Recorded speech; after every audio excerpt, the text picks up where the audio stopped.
en esta primera parte vamos a hablar acerca de definición, de etiología, bueno, vamos a hablar de los primeros diagnósticos, clasificación, cómo predecimos la severidad, las complicaciones y el tratamiento. Entonces, en esto vamos a hablar primero, vamos a estar diciendo de que el páncreas es un órgano retroperitoneal, ¿no? Que sabemos que se encuentra justo detrás de la L1, L2, o sea, bueno, delante de las lumbares musculares muy importantes, como el tronco celíaco, plasias, lesiones, una vez que cogen la vena mesenterica superior ya hablan de que es resecable o irresecable la lesión, ¿no? Entonces, es lo que tenemos que saber del páncreas. Luego, sabemos que esta enfermedad es una enfermedad inflamatoria de inicio muy rápido que puede causar dolor abdominal intenso y disfunción de múltiples órganos, que puede llegar hasta una necrosis pancreática y una falla multiorgánica. Tiene una mortalidad del 1 al 5%, ¿no? O sea, depende del tipo de pancreatitis. Y además depende de los factores de la población. Lo más frecuente que está relacionado es la obesidad, el alcoholismo y los hábitos dietéticos, ¿no? Entonces, un poco de epidemiología, podemos decir que hay 30 a 40 casos por 100.000 habitantes. Llega a estar 1.6 fallecidos también por 100.000 personas año. En niños ya ha comenzado nuevamente. Hemos tenido pacientes con pancreatitis de niños. ¿Por qué? Porque ellos tienen ya colelitiasis, que es la principal causa de la pancreatitis, ¿no? Entonces ya tenemos casos de niños hasta los 6 años con cálculos en la vesícula que llegan a ser pancreatitis. Y hay que saber esto, ¿no? Que un 80% son leves y se autolimitan. Solo un 20% llega a ser moderadamente grave, a grave, con falla multiorgánica y aumenta su mortalidad de un 20 al 40%. Y aproximadamente un 33% de las pancreatitis severas hacen necrosis infectada, ¿no? Y aún menos de 1% llega a ser una urgencia quirúrgica. Luego también tenemos que saber de que la causa más frecuente es la litiásica, ¿no? Hasta un 70%. Luego tenemos la alcohólica y luego son los triglicéridos, ¿no? Esos son los porcentajes aproximados. Luego ya viene por CEPRE, ya enfermedades genéticas, hepatitis autoinmune. Recuerda que también tenemos autoinmunes, también hay fármacos que pueden causar esto, ¿no? Después tenemos que la causa obstructiva, que es la principal, se da por los cálculos, pero también pueden haber parásitos, como cuáles. Por ejemplo, hemos tenido pacientes con ascaris y mucoides en la vía biliar, fasciola hepática, y también sabemos cuando los fármacos, los triglicéridos y la CEPRE, ¿no? Importante recordar son niños, ¿no? En adolescentes, que también tenemos que causar pancreatitis, los virus, como el virus de la parotiditis, el virus herpes simple, Coxsackie. Entonces también hay que recordar esas causas. Luego tenemos acá los medicamentos que pueden causar pancreatitis, como son, por ejemplo, la amiodarona, el paracetamol, los estrógenos, los otros relacionados, el enalapril, están asociados. Entonces hay que preguntar siempre a los pacientes, en quienes no encontremos una causa, hay que preguntar acerca de si hay también obesidad, hay también índices de VIH positivos, tabaquismo. Entonces tenemos que preguntar de las enfermedades, estos productos fármacos, ¿no? Entonces, ¿cómo explicamos la fisiopatología de la pancreatitis?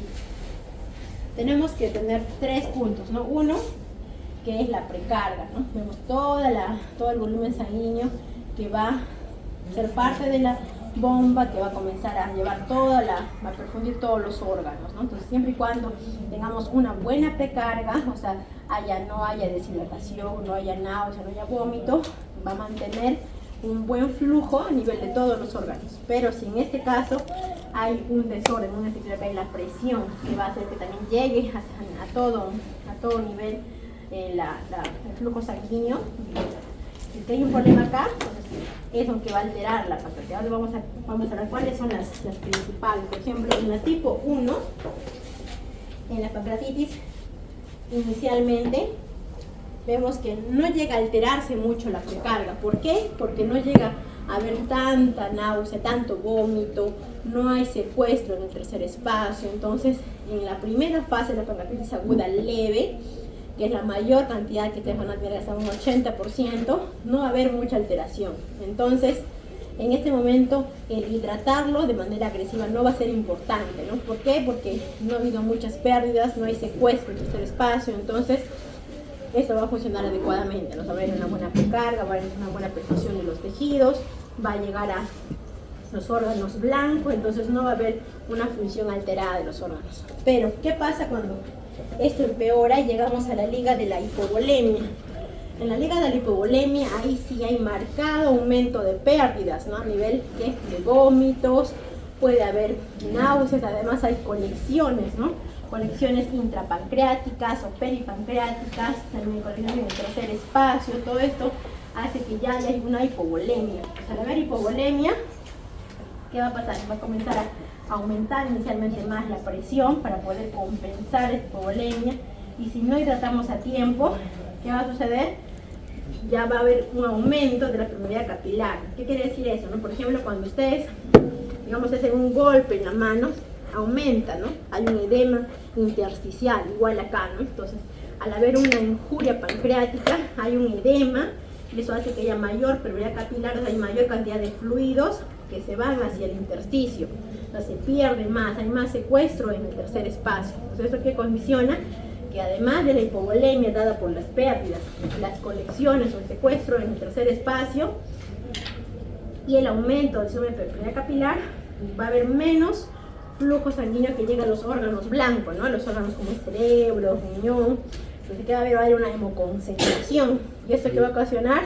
De que baje el flujo urinario, aumente la urea, ¿no? Entonces, en esta liga de la hipovolemia es donde ayuda bastante la hidratación. Tienen que entenderlo de esa manera. ¿Por qué? Porque aquí es donde hace efecto, ¿no? Imagínense que en la primera ustedes quieran sobrehidratarlo, no van a causar un edema agudo del pulmón, pero en esta fase de la hipovolemia ahí es donde funciona la hidratación. Entonces tienen que saber esto ustedes para que puedan aplicarlo. Y no es que a todos se les hidrata de la misma manera, no solo cuando estamos en esta fase donde nos hidratamos de manera adecuada, pero después no tienen que hidratar más. Pero hay un momento en que hay un shock distributivo, que es cuando ya la liga donde el paciente ya pasó toda de la hipovolemia, la concentración, cuando está hospitalizado, está en una unidad de cuidados intensivos, cuando ya hay marcadores inflamatorios, ya acá ya se descompensó completamente, acá hay un shock anafiláctico probablemente, por el distributivo, ya no, por más que tú le des líquidos, al haber más permeabilidad capilar, al haber más toda la inflamación, ya no puedes compensarlo, ¿no? Y tienen que recurrir a la hemodiálisis, a la intubación, a la noradrenalina. O sea, ya es un fenómeno un poquito más complejo, ¿no? Y en este caso ya no ayuda mucho la hidratación, ¿no? Luego tenemos, bueno, eso también ya ustedes lo van a revisar, ¿no? Con respecto a cómo es que a nivel local hay inflamación, activación de marcadores inflamatorios, hay una disfunción en la microcirculación sistémica y local, lo que hemos hablado del incremento de la permeabilidad capilar, acumulación de fluidos. Todo esto va a llegar a causar, aparte de la hipovolemia y el shock distributivo, una falla multiorgánica, ¿no? Es parte de la fisiopatología de la pancreatitis. Y luego también esto, ¿no? Que también ustedes saben que a nivel ya mucho más celular hay activación, ¿no? de las proenzimas, los simógenos digestivos, tripsinógeno, tripsina, todo eso va a causar inflamación, ¿no? Entonces a nivel local y sistémica, ¿no? Pero lo que yo creo que aprendan más es lo que les he explicado. ¿Por qué? Porque es de esto, es en base a esto que decimos cuándo hidratamos y cuándo no tanto, ¿no? Entonces, acá están los dos tipos de pancreatitis, ¿no? La más frecuente, que la van a ver comúnmente y muchas veces solo se hospitaliza 1, 2, 3 días y se va de alta, y las pancreatitis necrotisanas que llegan a ser hasta un 20% que pueden complicarse, son las que hacen fallas multiorgánicas. Luego también es importante que tengan en cuenta esto, ¿no? Esta es el curso de la enfermedad, es decir, la historia natural de la enfermedad. ¿Qué es lo que sucede? Cuando es leve, normalmente que la gente tenga los síntomas, mejore el dolor, comienza a comer, se resuelve completamente en menos de 2 semanas. En 2 semanas ya se resolvió. Es por eso que pacientes con pancreatitis aguda leve, que tengan cálculos en la vesícula, se operan dentro de la misma hospitalización, ¿no? O prontamente. La idea es que cuando es leve no hay mucha alteración a nivel de páncreas, no hay necrosis, entonces se puede operar prontamente. Sin embargo, si ya es grave, vemos que tienen los picos, ¿no? Vemos que las primeras 2 semanas empieza con el dolor, náuseas, vómito, puede haber ya, está activada la castaña inflamatoria, puede haber hemoconcentración, puede haber una falla renal. Ahí es donde empieza todo, ¿no? Entonces hay que compensar, hay que hidratar. Y después, recién a partir de la segunda semana, ya comienzan las complicaciones locales, como cuáles, como ahorita vamos a explicarles, las colecciones agudas peripancreáticas, las colecciones agudas necróticas, que luego van a progresar, ¿no? Si que persisten, progresan a las 4 semanas a un pseudoquiste o una colección necrótica encapsulada. Entonces esto recién sucede a partir de ¿cuándo? De la segunda semana. Esta fue una pregunta en una fase anterior, compañeros. Era una paciente que venía con 3 días de enfermedad, 3 días de dolor abdominal, náuseas, vómitos, un hepatograma normal, una amilasa lipasa elevadas. Entonces la pregunta dice, tenía una tomografía, se les puso en el examen una imagen tomográfica del páncreas donde se evidenciaba colecciones, una colección peripancreática. Entonces eso, como dije, pasa recién como en la primera, segunda semana. Entonces la pregunta era, en este caso, al ser su tercer día de pancreatitis, ¿cuál es el manejo? Uno era hidratar, continuar manejo de soporte, otro era colocar antibióticos porque tenía ya colecciones, tenía marcadores inflamatorios elevados, una PCR alta, leucocitosis. Otro era drenar ese quiste, o sea, drenar esa colección líquida, o hacer cultivos, ¿no? Cultivos. Entonces, ustedes teniendo en cuenta esta diapositiva, conociendo de que recién las pancreatitis se infectan o comienzan a complicarse a partir de la segunda semana, los 3 días no, pues uno podría estar ya, o sea, no tienen ustedes que estar pulsando ni tampoco dando antibiótico porque es demasiado pronto, ¿no? Ustedes tienen que recién empezar a pensar en complicaciones locales a partir de la segunda semana, ¿ya? Entonces tienen que, ustedes tienen en cuenta esto, van a poder responder las preguntas después en los exámenes, ¿ya? Entonces, lo siguiente es la clínica. ¿Cuál es el tipo de dolor, ¿no? Por ejemplo, ustedes ven que la clínica, el dolor es un dolor típico de epigastrio, que se irradia a espalda. Pueden tener algunos el signo de Cullen, como ven ahí, o el signo de Gray-Turner, y hay la elevación de las enzimas pancreáticas, tanto amilasa como lipasa. Ustedes ven que hasta más de 3 veces el valor normal. Después vemos que el hallazgo característico en las imágenes, que podría verse, ¿no? Podría verlo en la ecografía, en una tomografía podemos verlo, pero no siempre se pide las tomografías y las resonancias, se piden solamente si el diagnóstico es incierto o no mejora dentro de 48 horas a 72 horas de tratamiento. Pero normalmente lo que siempre pedimos es una ecografía, pero las tomografías, lo vamos a ver ahorita, que no siempre se pide de inicio, ¿no? Entonces, por ejemplo, acá tenemos otras causas, ¿no? De aumento de amilasa. Ahí, por ejemplo, también tienen que tener en cuenta eso, ¿no? No todo aumento de amilasa es pancreatitis, ¿no? Hay pacientes, por ejemplo, posoperados, ¿no? Posoperados de vesícula, que pueden tener elevaciones momentáneas de amilasa, también el alcoholismo, ven el embarazo, la diabetes. Entonces, hay que tener en cuenta, ¿no? Normalmente nos mandan muchas interconsultas diciéndonos ya amilasa elevada, ya todavía no se puede pensar en que sea pancreatitis. Tiene que cumplir los 2 criterios de 3. Tiene que tener dolor, amilasa y lipasa elevadas o ecográficamente. Son 2 de 3, ¿no? Es lo que nos dice Atlanta.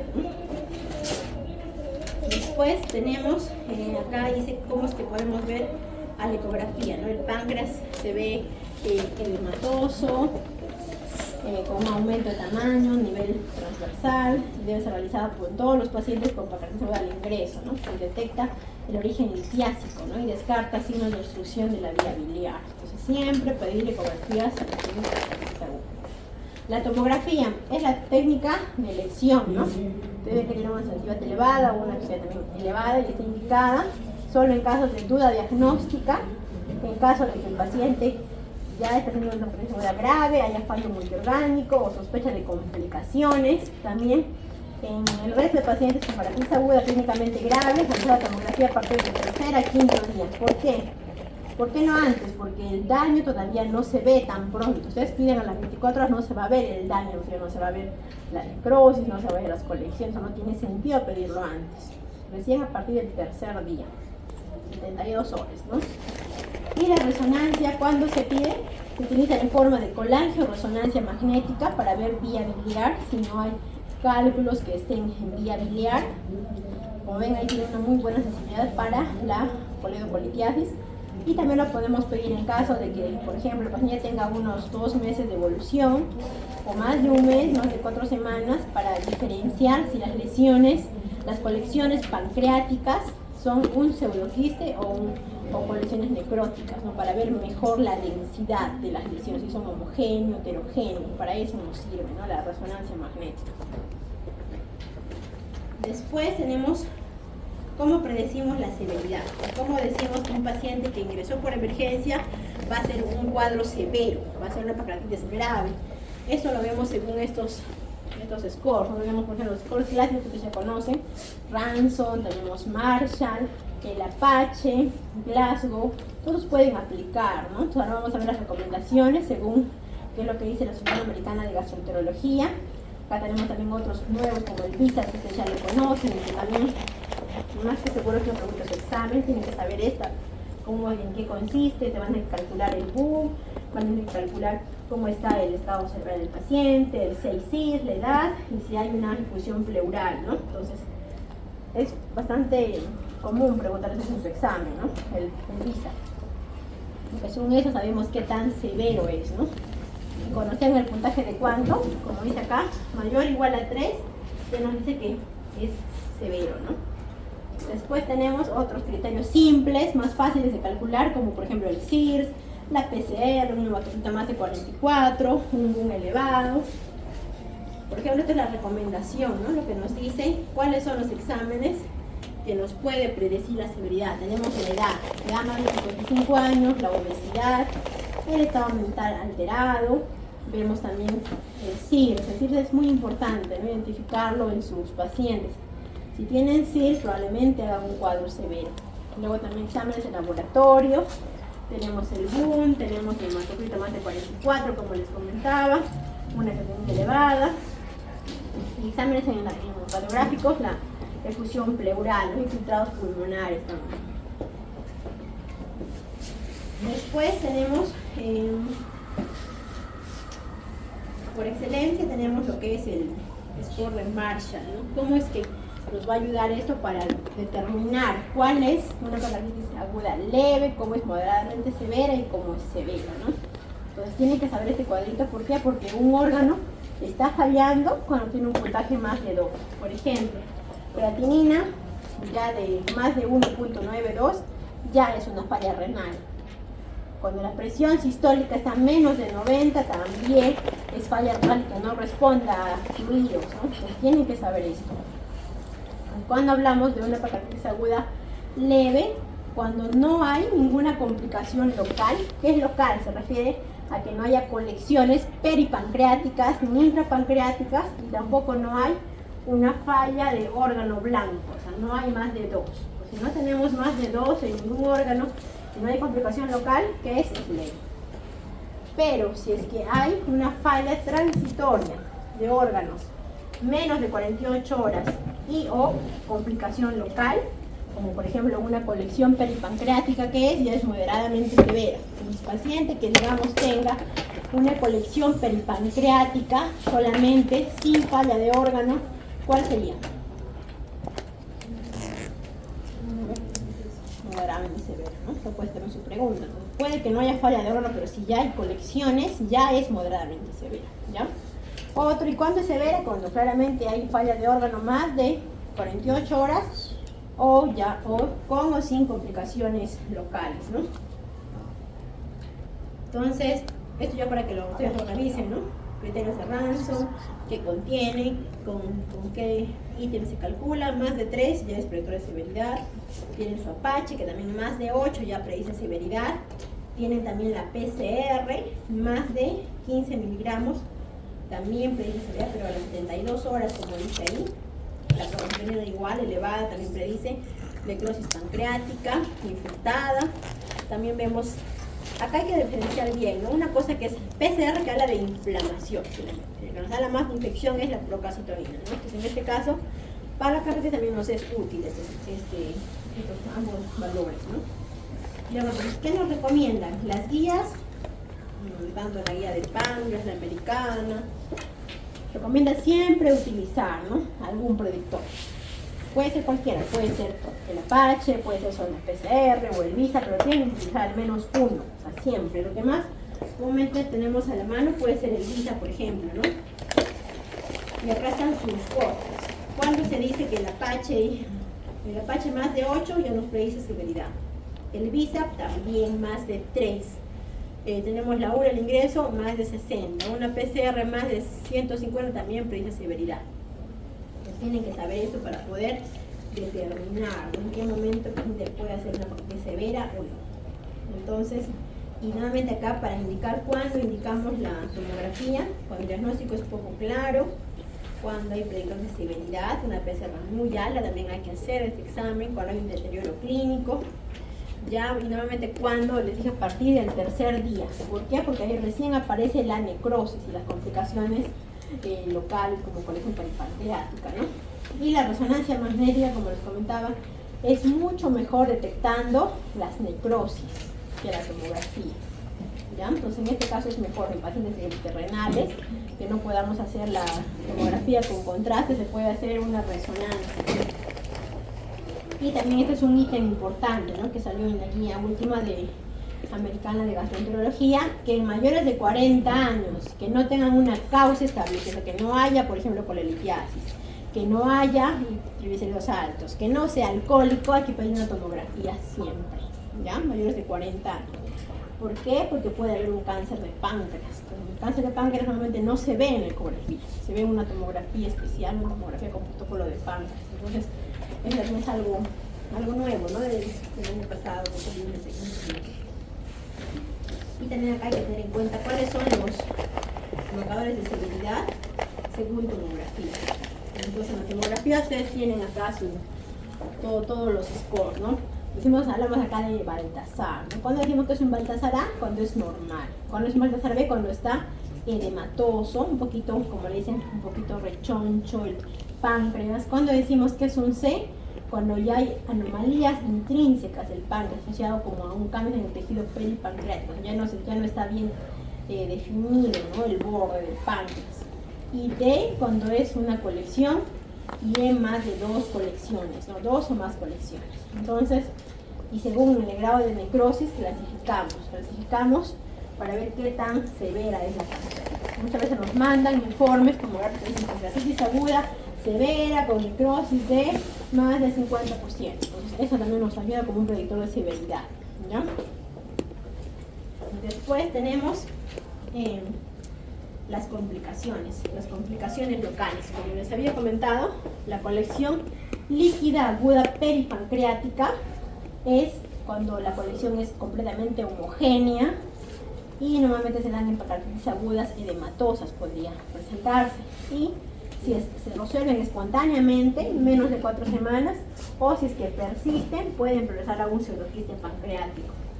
Y en el lado contrario, en las pancreatitis agudas severas, graves, necrotizantes, tenemos la colección necrótica aguda, que si esto también no se resuelve, puede progresar a una colección necrótica encapsulada, ¿no? Que se llama el famoso BOM. Entonces, hay que saber diferenciarlas. Entonces, ¿cómo las diferenciamos? De esta manera. La pancreatitis, la primera, la pancreatitis aguda, la colección peripancreática aguda, es, como les explicaba, en la edematosa, menos de 4 semanas, y suele ser como homogénea. Es una colección homogénea, se quiere decir de la misma densidad, es una densidad líquida, ¿no? No tiene pared definida y normalmente suele ser peripancreática. Luego, en comparación de esa de menos de 4 semanas, tenemos la colección necrótica aguda, que es heterogénea. ¿Por qué? Porque tiene áreas de detritus, tiene áreas que son líquidas, entonces, y no tiene pared tampoco, ¿no? Igual que esta, pero sin embargo la diferencia viene acá, ¿no? Que puede estar dentro del páncreas, como en esta imagen, o puede estar peripancreática, ¿ya? Y después tenemos esta progresa a pseudoquiste, entonces quiere decir que sigue siendo homogéneo, es líquido, completamente líquido, y como ven acá no hay detritus, no hay irregularidades, tiene ya una pared, ¿no? Acá ven claramente su pared. Y casi siempre está fuera del páncreas, la peripancreática. Y la necrosis encapsulada, igual que esta, es heterogénea, densidades líquidas y no líquidas, tiene una pared definida, a diferencia de esta que no tiene pared, y también puede ser intra o peripancreática, ¿ya? Entonces, eso tienen que saberlo bien porque eso también es pregunta de su examen. Voy a preguntarles, se va a colocar una imagen, ustedes van a poder identificar cuál es cuál. Por ejemplo, a ver esta imagen, en la, ¿qué pueden decir? A ver, ¿qué piensan de la? Es una colección peripancreática. Claro, claramente no está bien en los bordes, está fuera del páncreas, es homogéneo, no tiene pared. Entonces, ¿qué es? Es una colección aguda, líquida peripancreática. En este caso, ¿por qué decimos que es colección necrótica? Porque es ya heterogéneo, ¿no? No se ve homogéneo, es ya heterogéneo, no tiene pared. Y en este caso, ¿por qué es pseudoquiste? Porque es homogéneo y tiene pared, ¿no? Claramente. También tienen que saberlo bien porque eso lo vamos a preguntar en su examen. Y la necrosis encapsulada, que la diferencia es que es intrapancreática, ¿no?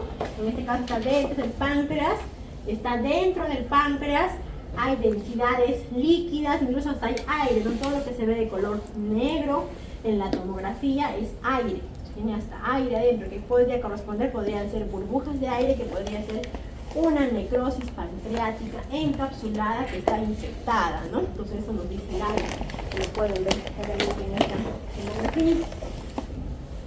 Luego, la mortalidad por obesidad explicada hasta un 5% en general, en la hematosa es un 3%, en la necrosis hasta un 7%, ¿no? Y puede estar infectada hasta un 30%. ¿Cuándo decimos que está infectada una pancreatitis? Cuando puede haber aire dentro de la, como ven en esta tomografía igual, ¿no? Es aire, esos los puntitos negros que ven ahí, las zonas hipodensas son aires. Después que tenga un cultivo positivo, acá hay una sospecha clínica. ¿Cómo se ve un paciente con una pancreatitis infectada? Se ve un paciente que está con CIR, está taquicárdico, que está con fiebre, tiene una PCR alta, entonces tiene todo este cuadro clínico y cuando sospechamos de infección, encontramos esto en la tomografía, ¿no? No siempre, pero podríamos verlo. ¿Cuál es el pilar del tratamiento? ¿Cómo se trata una pancreatitis? Tenemos 4 pilares, ¿no? Uno es la fluidoterapia, la analgesia, el soporte nutricional y la prevención. Entonces, ¿cómo es que hidratamos? En primer lugar, tener en cuenta esto. ¿Cuándo es el día cero? El día cero es cuando empezó el dolor más intenso del paciente. Entonces, ese es el día cero. No es el día que ingresó. ¿No? Si él sabe que hace 3 días empezó con el dolor, hace 3 días empezó todo. Entonces, tiene que considerar ese día como el día cero. Y son las primeras horas, son horas doradas. ¿Por qué? Porque nosotros identificamos signos de gravedad en los primeros 3 días, vamos a mejorar bastante su pronóstico y producimos gravedad. Entonces son importantes los 3 primeros días.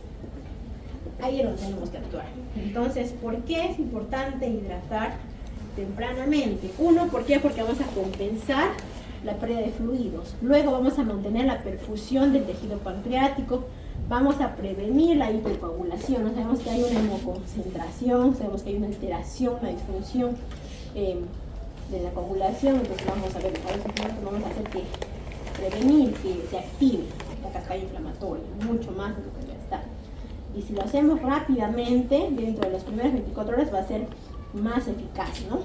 Y ahora se indica la hidratación moderada. Ya no será agresiva, antes se indicaba una hidratación agresiva. Se indicaba eso, ¿por qué? Porque decían, ¿no?, que todos hacen hipovolemia, todos tienen ese corte de líquidos. ¿Y qué hacíamos con esto? Causábamos edema agudo de pulmón a quienes no tenían que hidratarlos tanto. Entonces ahora se recomienda hidratación moderada. Entonces, ¿cómo vamos a hidratar? Primero, ¿con qué? Utilizamos los cristaloides, tenemos 2 opciones, tenemos lactato Ringer, tenemos suero fisiológico, ¿no? Entonces acá son los resúmenes de las guías, lo que nos recomiendan, ¿no? La mayoría se inclina por el lactato de Ringer. ¿Por qué? Porque el lactato de Ringer tiene un efecto antiinflamatorio, también evita que haya acidosis hiperclorítica en caso de cloruro de sodio, también va a reducir la expresión de mediadores inflamatorios, va a ser un efecto inhibidor del lactato en las células inflamatorias. Entonces, es la ventaja que tiene el lactato. Se han hecho estudios donde ha visto que tiene una diferencia algo significativa en estadía hospitalaria, quiero decir un poquito de SIRS. O sea, no es una diferencia abismal, pero sí ha habido mejora en los estudios que han comparado a ambos. Vemos que, como dice acá, ¿no? Estudios que han demostrado que bajo la PCR, en las 24 horas hay menor SIRS, ¿no? Por eso que se recomienda utilizar lactato de leche, ¿no?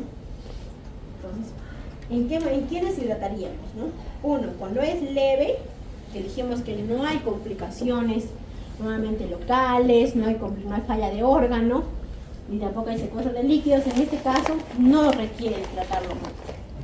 Si es que es severa, moderadamente severa, y recién es donde ya requiere, ¿no? Porque ya hay secuestro de líquidos, hay concentración, un flujo urinario bajo. En este caso sí requerimos hidratar, en este no, acá sí. Entonces, ¿cómo vamos a hidratar? Hidratamos, como dijimos, de manera moderada, dirigida a objetivos. Entonces, como las primeras horas, como dice acá, ¿no? Una controlada, en las primeras 48 a 32 horas, dirigida a cada paciente, porque no es lo mismo hidratar a un paciente cardíaco, un paciente renal, uno que no tenga nada de esto, ¿no? Entonces, ¿cómo es lo que nos recomiendan las guías? Uno, por ejemplo, en caso de que el paciente tenga shock o sea deshidratado, se recomienda en bolo 10 mililitros por kilo y luego a 1.5 mililitros kilo hora. Que podría ser en su guía de salud, les ponen esto, ¿no? 150 a 600 mililitros hora. Después, cuando no hay deshidratación, no hay signos de deshidratación, se hidrata solamente 1.5 kilo hora a esa dosis, ¿no? ¿Y cuáles son los objetivos que tengo que alcanzar con la hidratación? Tengo que alcanzar de que la frecuencia cardíaca baje menos de 100, la presión arterial media está en esos parámetros, 65-85, hay una buena diuresis de más de 0.5 cc kilo hora, que baje el hematocrito menos de 40, que baje la urea, que baje la creatinina. Entonces, de esa manera yo puedo controlar, yo puedo hacer que con la hidratación vamos a bajar todo. Entonces, según si esto mejora, quiere decir que lo estoy haciendo adecuadamente, ¿no? Entonces, por eso hay que controlar, por eso se controla a las 12, 24 se controla un hemograma, se controla la urea y la creatinina, ¿no? También pueden medirlo de manera invasiva, ¿no? Como medir la presión venosa central, también pueden hacerlo de esa manera. Después tenemos acá un algoritmo, que es un estudio multicéntrico randomizado que se hizo en varios países de Europa, que se llama el estudio Waterfall. En este estudio lo que concluyeron es lo siguiente, ¿no? Que uno, que hay que hidratar solo a los que están moderadamente severa o severa, ¿no? Entonces, cuando hay hipovolemia, y cuando vemos que hay hipovolemia, cuando la presión está elevada, más de 1.1, cuando la presión está en más de 44, cuando hay un aumento de creatinina o urea previa, cuando la presión ha bajado, cuando la presión arterial sistólica está a menos de 90, o hay signos de deshidratación como sed intensa, sequedad mucocutánea, signos de PE. En este caso, si tuviéramos alguno de estos, hay que hidratar ¿con qué? Con el bolo de lactato de Ringer, ¿a cuánto? 10 mililitros kilo durante 2 horas. Después de esto, hidratamos con el lactato de Ringer a 1.5 mililitros kilo hora. Entonces después tratamos con esto y después evaluamos a las 12 horas, ¿no? Evaluamos. Incluso algo nuevo que vieron en este estudio de Waterfall es que no tiene que comer solo cuando ya no haya dolor, sino cuando el dolor haya disminuido, a menos de 5 en una escala de 10. Si el dolor ha disminuido, ya puede comer, ¿no? No es que tiene que tenerlo en ayunas hasta 2, 3, 4 días. Una vez que el dolor disminuya, ya puede comer el paciente, ¿ya? Y después de que ustedes controlan a las 12 horas, ven cómo está la volemia. Si la volemia, después de haberlo hidratado, ya ha mejorado, ustedes tienen que ver, ¿no? Tienen que ver si es que hay sobrecarga de líquidos, que puede pasar con estos signos que tienen que buscar, ¿no? Para ver sobrecarga de líquidos tienen que ver al menos un criterio de 3. Y después, y con la sobrecarga confirmada, cuando hay al menos 2 de los siguientes criterios. Tienen que ver de manera 1, en una evidencia diagnóstica no invasiva de insuficiencia cardíaca, con una ecocardiografía, vean radiografía de toda congestión pulmonar, o que haya disnea, edema. Si alguno de estos, tienen que disminuir o suspender la hidratación. Si es que estamos bien, no hay ninguna carga, no hay sobrecarga, no hay deshidratación, seguimos con la misma cantidad, 1.5 mililitros kilo hora. Y también vemos que el paciente coma. Después, si es que sigue haciendo hipovolemia, tiene alguno de estos signos, tenemos que volver a dar otro bolito durante las 2 primeras horas, o repetir en caso de que la presión baje o la diuresis baje, ¿no? Entonces, este es el algoritmo que tienen que utilizar ustedes, ¿ya? Entonces, tener en cuenta eso, que ahora hay que hidratarlo según objetivos, no a todos, ¿no? A una leve, que no hay alteración en la fisiopatología, no tienen por qué hidratarme más, ¿no? Entonces, solamente en hipovolemia van a dar el bolito. ¿Y con qué? Con lactato de reducción. Eso tienen que tenerlo muy en cuenta.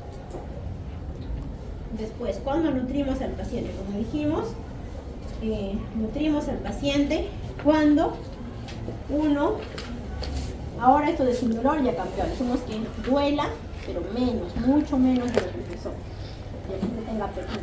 Entonces la nutrición debe ser una nutrición oral temprana. Antes se hablaba mucho de iniciar con dieta líquida restringida, dieta líquida amplia, dieta blanda, no. Ahora, ¿cómo tenemos que hacer? Hay que hidratar con una dieta blanda, ya hipograsa o sólida. Ahora la indicación es pasar de frente a una dieta blanda. Ya no hay que ir empezando por dieta líquida, ya no. Antes se progresaba poco a poco, ahora ya no. Ahora la indicación es hacerlo de golpe.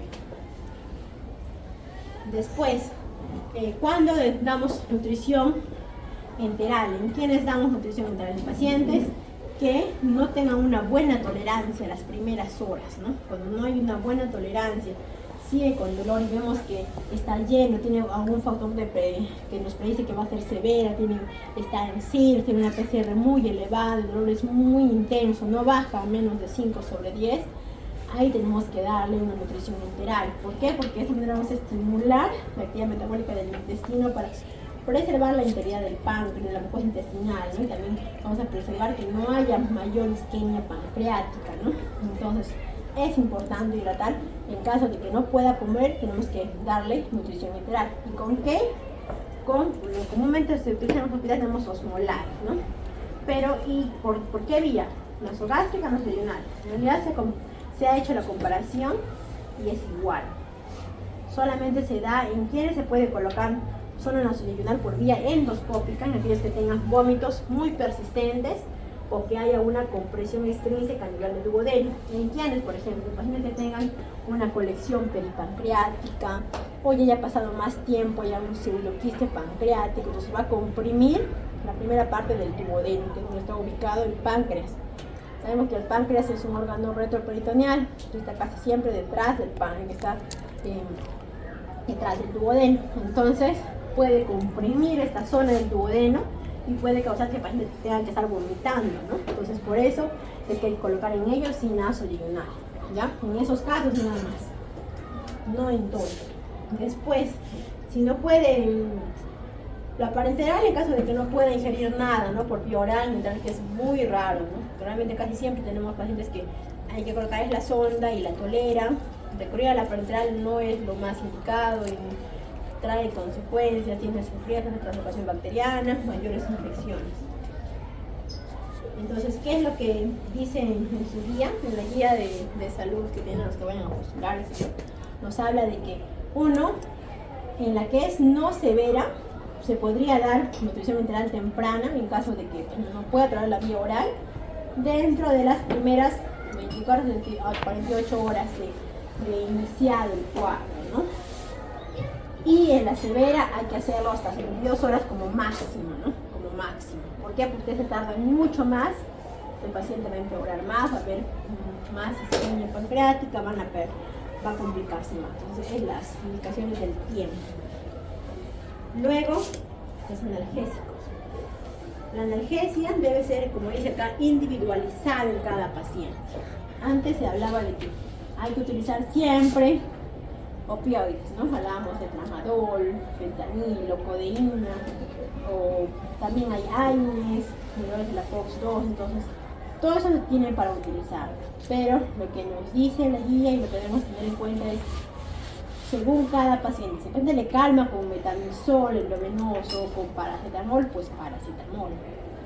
No es que a todo mundo le vayan a dar a ustedes tramadol, ¿ya? Entonces, Entonces siempre, ya saben que han hecho en sus escalas de dolor, saben que inician, ¿no? Con poco a poco. Entonces, según acá les he colocado, para los que quieren, la guía de salud habla que primero ellos utilizan tramadol, ¿no? Tramadol en una ampolla y luego aumentan la dosis de tramadol. En caso que no remita, morfina, si no mejora, petidina, ¿no? Acá está colocado. Pero eso es en realidad el documento que se ha escrito, que es la guía práctica de pancreatitis aguda de salud. Pero lo que se recomienda en general, con lo que le calme, eso utiliza, ¿ya? Con lo que le calme. Ustedes van a ver que en los hospitales, casi en la mayoría, casi siempre iniciamos con metamizol, ¿ya? Metamizol o paracetamol endovenoso. Después le vamos aumentando. Luego los antibióticos. ¿Cuándo usar o no utilizar antibióticos? Los antibióticos solamente se deben utilizar cuando haya una infección sospechada. ¿Qué quiere decir? Cuando yo tenga un gas en la colección, haya una bacteremia, haya un cultivo no positivo, un séptico y un deterioro clínico. Solo ahí puedo sospechar. No recomendamos utilizar antibióticos profilácticos, no se recomienda. Y se sospecha, ¿no? Como dice, discute el uso de antibióticos en pacientes con sospecha de necrosis. Solamente hay necrosis pura, no se da. En caso de que ya tengamos sepsis o Ringo-Reis 100, podemos iniciar antibióticos. Y eso nos dicen en todas las guías están en desacuerdo, ¿no? De iniciar antibióticos. Solamente cuando haya una sospecha de una colección infectada. Incluso ahora no se hace punción aspiración con aguja fina, ya no está en rutina. ¿Por qué? Porque hay infecciones iatrogénicas. Entonces en este caso no. Entonces, ¿cuándo damos? Cuando dijimos que hay un deterioro clínico, haya gas, unas colecciones por zonas, burbujas de aire en la tomografía. ¿Y qué usamos? Antibióticos con buena penetrancia pancreática, como cuáles, por ejemplo, los carbapenem, las quinolonas, la cefalopurina de tercera generación, el metronidazol, esos tienen buena penetrancia pancreática. Luego, en la pancreatitis aguda necrotizante, el manejo es escalonado según la evolución y considerar la terapia con antibióticos. En caso de no mejoría, se puede hacer drenaje y posteriormente una cirugía. Ahora vamos a ver los tipos de drenaje que se pueden realizar. El manejo de los pacientes con pancreatitis aguda necrotizante requiere un enfoque multidisciplinario, ¿no? Pacientes que van a pasar por gastroenterólogos, por cirujanos, radiólogos intervencionistas y hospitales de medicina interna intensiva, ¿no? Entonces, eso tenemos que saberlo. ¿Por qué? Porque, por ejemplo, una vez que esté complicado, tenemos que tratar todas nuestras armas para poder darle mejor tratamiento. Ahora vamos a explicarles, por ejemplo, cómo es que manejamos el drenaje percutáneo. Por ejemplo, hay dos tipos: el drenaje percutáneo y el drenaje endoscópico. Las primeras semanas, cuando hay una colección, que puede ser una colección necrótica unida o una colección peripancreática que sea muy grande, causando que haya un CIRS o haya marcadores inflamatorios muy elevados, se puede hacer drenajes percutáneos las primeras semanas. Hablamos de la tercera, cuarta semana. Entonces, en este caso, se han comparado los estudios en hacer un drenaje percutáneo, como ustedes pueden ver a nivel por vía ecográfica. Insertan un catéter en la colección peripancreática, por ejemplo, en una colección pancreática, y se hace el drenaje, ¿no? Pero el problema de este drenaje es que puede ser una fístula y puede infectar un 14%. Y a su vez tenemos el drenaje y debridamiento endoscópico, ¿no? La ventaja que nos da el hecho de hacerlo endoscópicamente es que se puede hacer un debridamiento. Pues el drenaje son para colecciones líquidas, ¿no? Mientras que debridamiento para poder extraer algunos restos sólidos, así como detritus, ¿no? Que nos va a ayudar el debridamiento endoscópico, que eso no lo hacemos por vía percutánea, ¿no? Entonces en este caso, ¿cómo es que se hace? Se hace por vía endoscópica o por ecoendoscopio ecoguiado, ¿no? Porque hemos tenido pacientes de que cuando hay colecciones muy grandes, por ejemplo puede ser un pseudoquiste pancreático y que sea grande, comprimen bastante a nivel de estómago. Entonces en el estómago se ve como una compresión extrínseca, entonces un ingreso por vía endoscópica y a ciegas se puede punzar y drenar, ¿no? pero cuando no hay esta compresión extrínseca, ahí es donde ya utilizamos el ecoendoscopio, ¿no? Entonces, luego también tenemos el manejo quirúrgico, ¿no? El manejo quirúrgico se utiliza como última opción. Van a hacerse drenajes, como pueden ver ahí. Se hace como una gastrostomía y se comunica esto, o sea, el estómago, la pared del estómago con el pseudoquiste, ¿no? En este caso. Entonces, de esa manera se hace el drenaje. Esto se hacía hace muchos años, ¿no? Yo llegué a ver alguno cuando era interno, más o menos hace como 10 años, podíamos tener estos casos de drenaje. Ahora ya no, ahora casi todo ya es percutáneo endoscópico, ahora ya casi no utilizamos ese manejo quirúrgico, ¿no?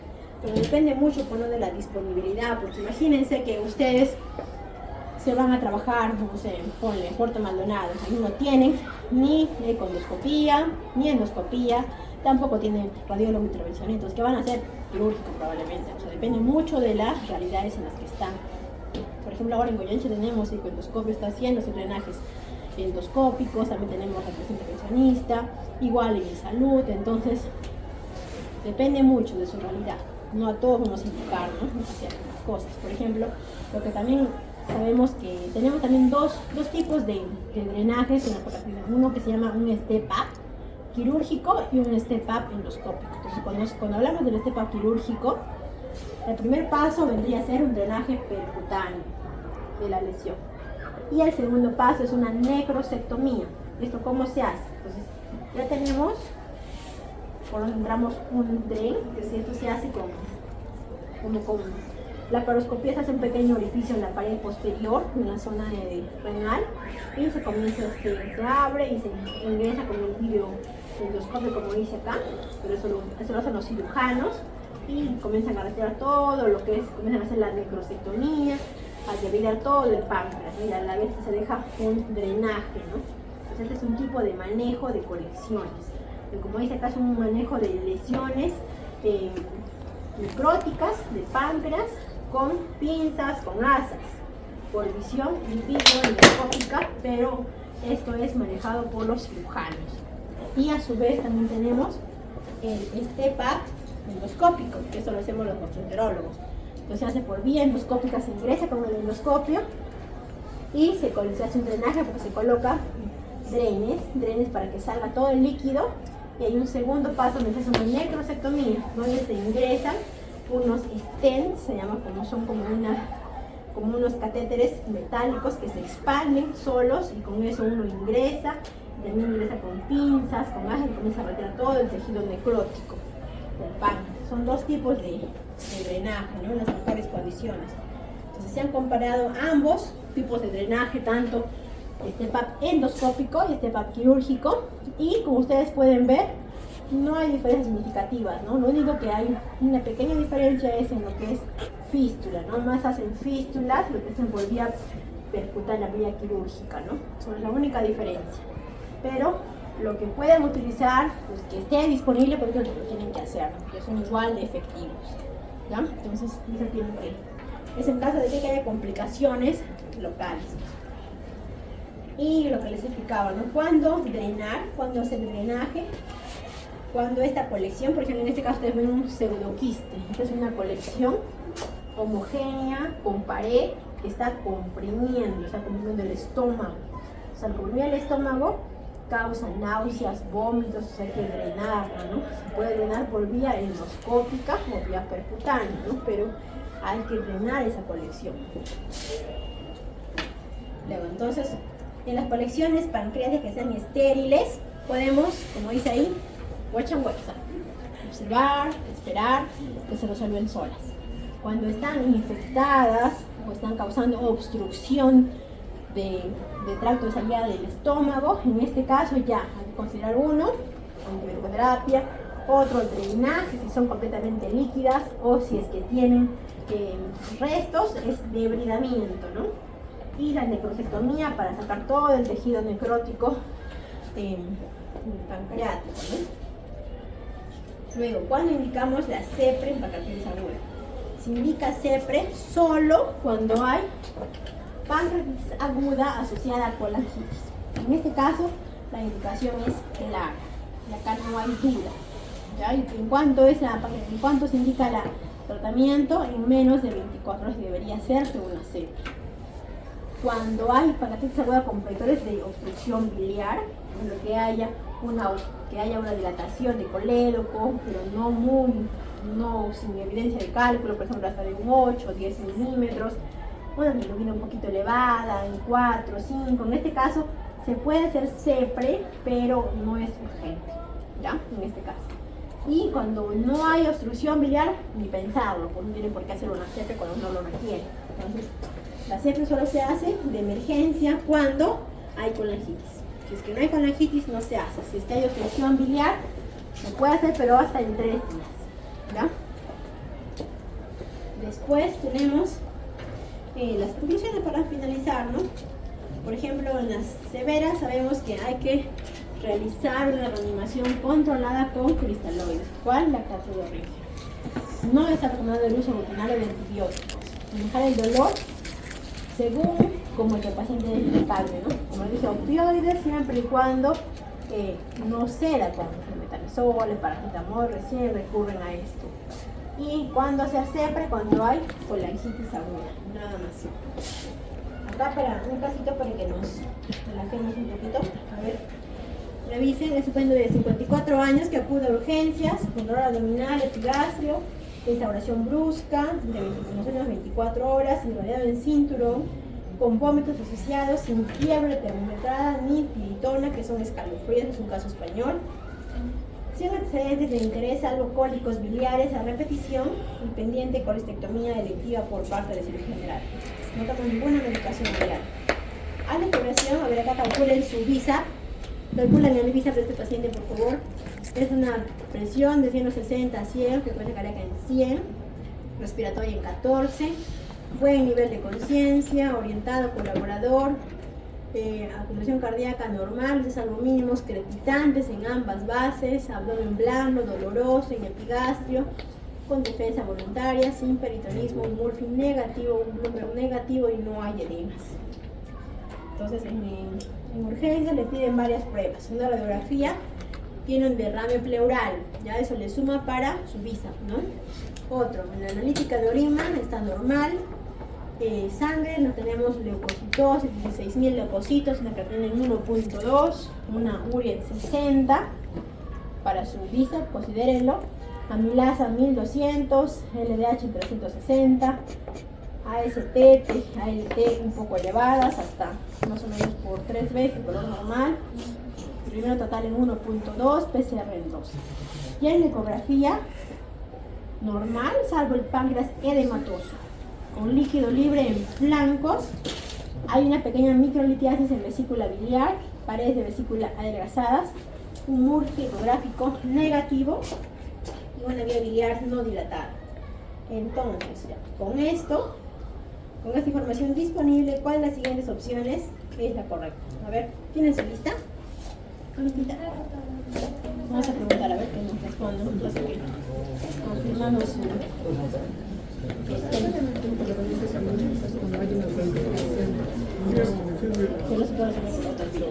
¿Cuántos años tiene? ¿Cuántos años tiene? 54. No pasaba. Tú respondes la pregunta.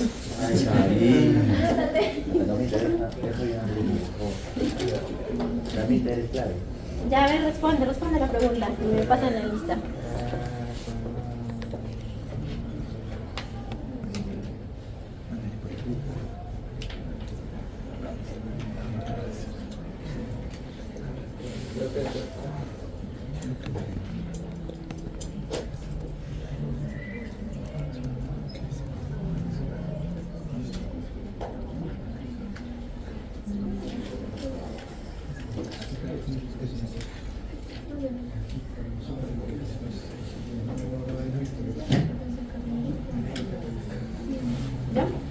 Ya están dando mucho, ya están.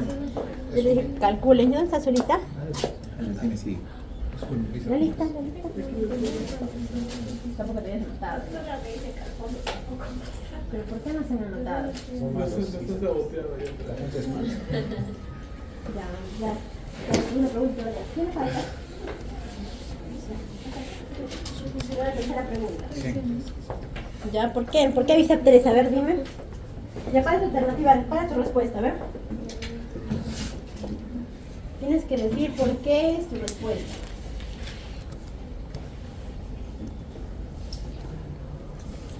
A ver, ¿cuál es la correcta? ¿Cuál es el ya? Acá la pregunta. Acá base es saber cuándo subiste. A ver, dime por qué es 2 o por qué es 3.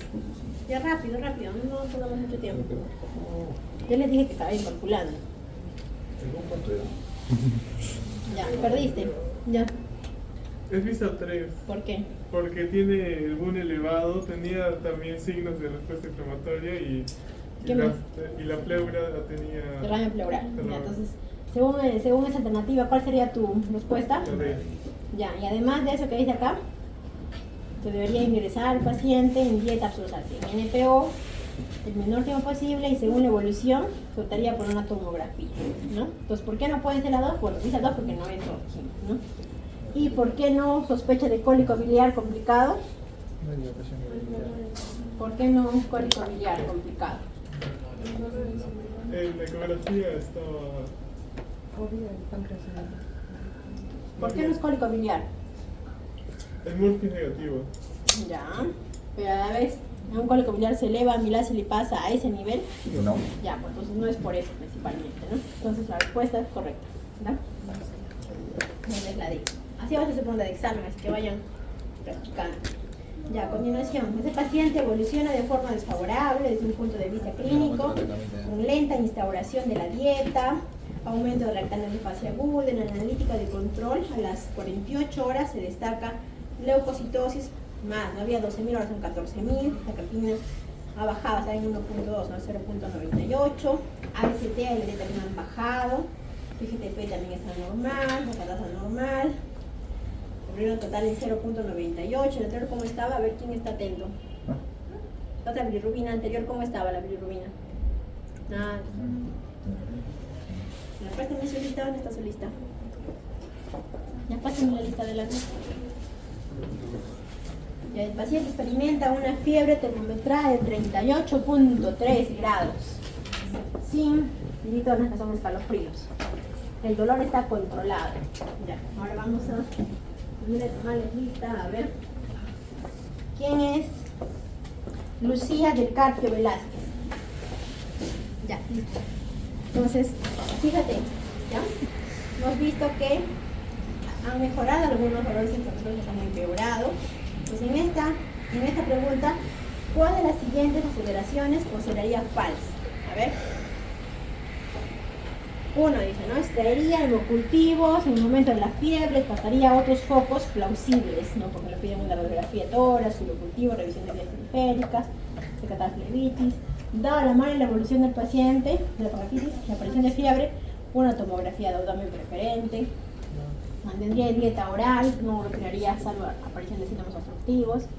Otro, dado que estamos ante una pancreatitis aguda de origen biliar con evolución tórpida, comentaría el caso con unidad de endoscopía por realizar una CEPRE precoz. ¿Ya? ¿Cuál es tu respuesta? ¿Y por qué? ¿Cuál es la falsa? Vamos.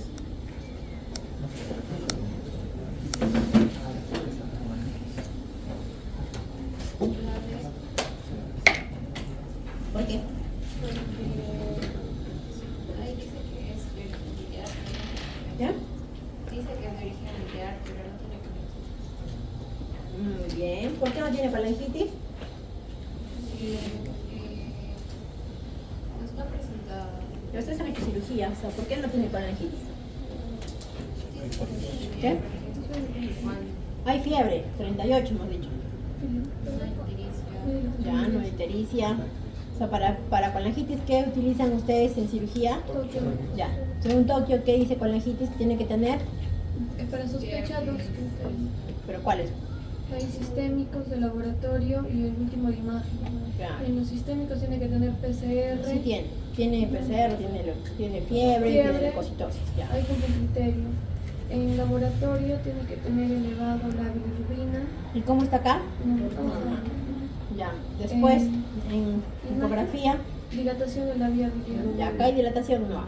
Entonces ya, por eso. Entonces, todo lo demás hay que hacer, ¿no? Tomografía, hay que pedir pancultivos, ¿no? Cultivos, y hay que pedir radiografía de tórax, y hay que ver, ¿no? La dieta, así, tratando de darle dieta.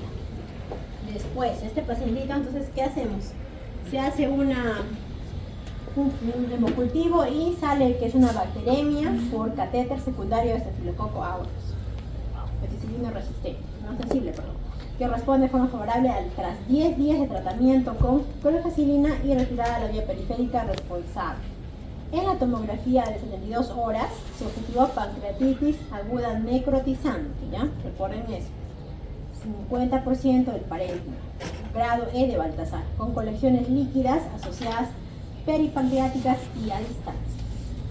Se inicia pancreatina, que es Creón, a dosis de 5.000, 50.000 unidades, con las comidas principales, pero el paciente comienza en torno al día 14 de ingreso.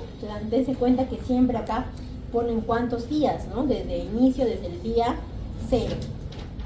Con saciedad precoz, hay dolor abdominal postprandial y se realiza una nueva tomografía a los 16 días de ingreso, donde se evidencia esta imagen. ¿Qué es? A ver, ¿qué pueden ver en esa imagen? A ver, están en su examen, saben qué paciente se trata y ven esta imagen. ¿Qué pueden ver? A ver, Sabrina Tiña Flores. ¿Dónde está Sabrina? ¿Quién es Sabrina? Han anotado a alguien acá que no está.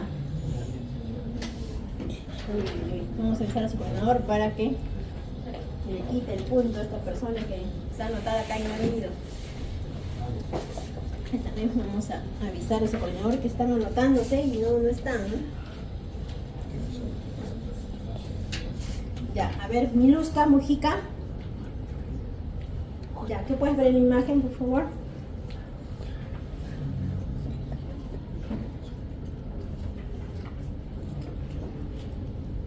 Nada.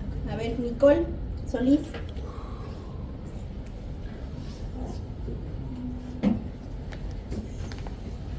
¿No te llama la atención algo? ¿Estás viendo algo por aquí? No es de su páncreas, no es esto acá, algo que está todo heterogéneo, que no se ve bien, que no tiene pared. A ver, ¿nadie? Diego Villanueva.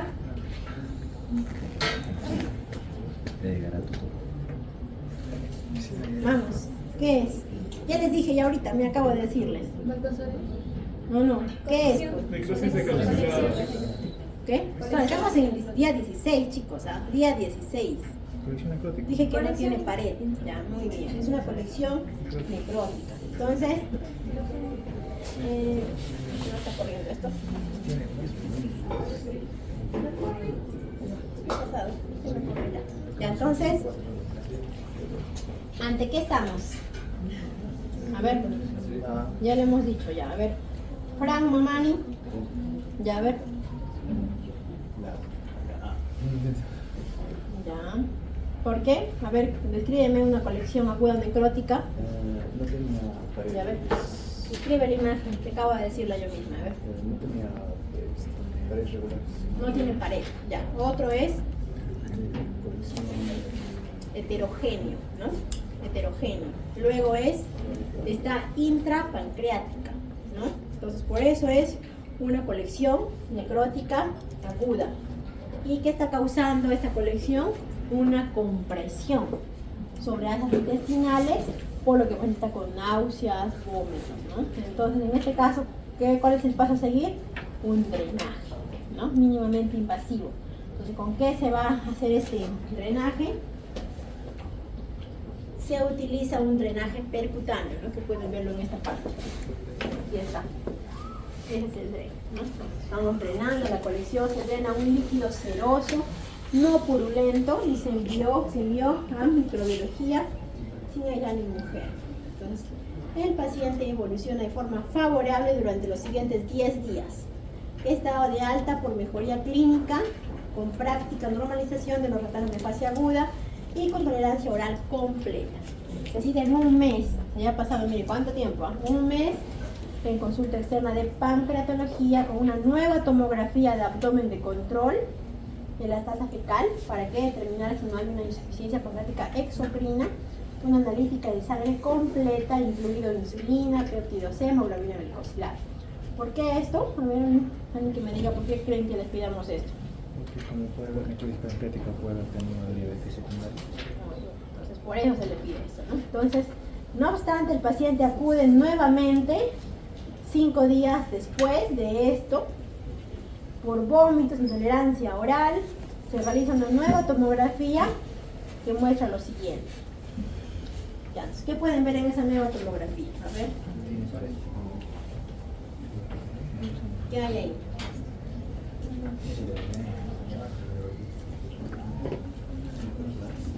Pueden ver que es una colección, ¿no?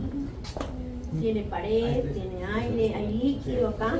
Entonces, pero si en una tomografía anterior no estaba 5 días antes, 5 días después ya se encuentra ahí, ¿qué puede ser? Entonces, como dice acá, no teniendo en cuenta que la tomografía previa al alta, realizada 6 días antes del reingreso, no había nada, no había esto, ¿no? Ya estaba bien, se había drenado la colección necrótica, y sin embargo ahora apareció un nueva. Entonces, ¿qué prueba complementaria realizaría al paciente una vez ingresado? ¿No? O sea, ¿en qué pensaría?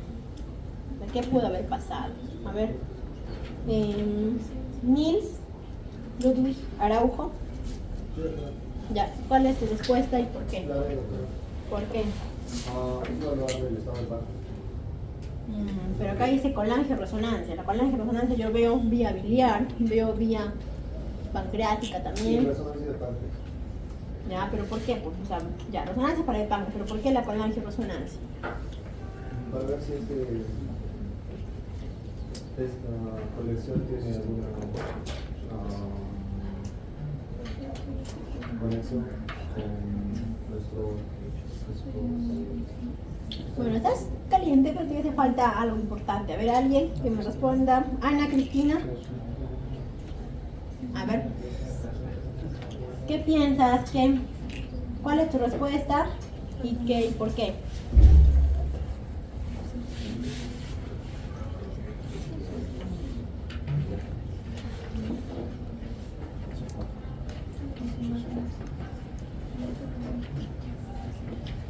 Bueno, esto creo que es un cajito un poquito más avanzado, pero este caso, o sea, ¿por qué ha aparecido algo recién? Porque hay algo nuevo que podría ser que bueno, en realidad es, ¿no? Una disrupción del conducto Wilson. O sea, el conducto Wilson, por todas esas colecciones, ha habido una como que disrupción, y eso ha hecho que se forme esta colección, o sea, rápidamente. Entonces, en la colangioresonancia vamos a ver toda la vía biliar, que vamos a ver todo lo que es el conducto Wilson, en qué parte hay la disrupción, ¿no? Entonces, el tratamiento, ¿cuál sería? Colocar un stent a nivel del conducto Wilson para que no siga drenando, ¿no? Hacia afuera, porque todo esto es secreción pancreática, ¿no? Entonces, esa es la respuesta. Es una colangioresonancia más resonancia del páncreas para confirmar el diagnóstico de que es una disrupción del conducto Wilson, ¿ya? Entonces, ahí terminamos el primer casito, que es esto, ¿no? Es la disrupción, ¿no? En la que el conducto Wilson está interrumpido y de acá se drena todo.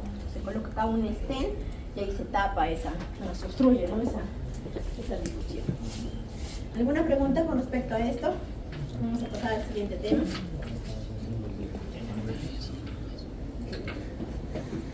Pregunten chicos, que es un momento, después yo les pregunto en el examen.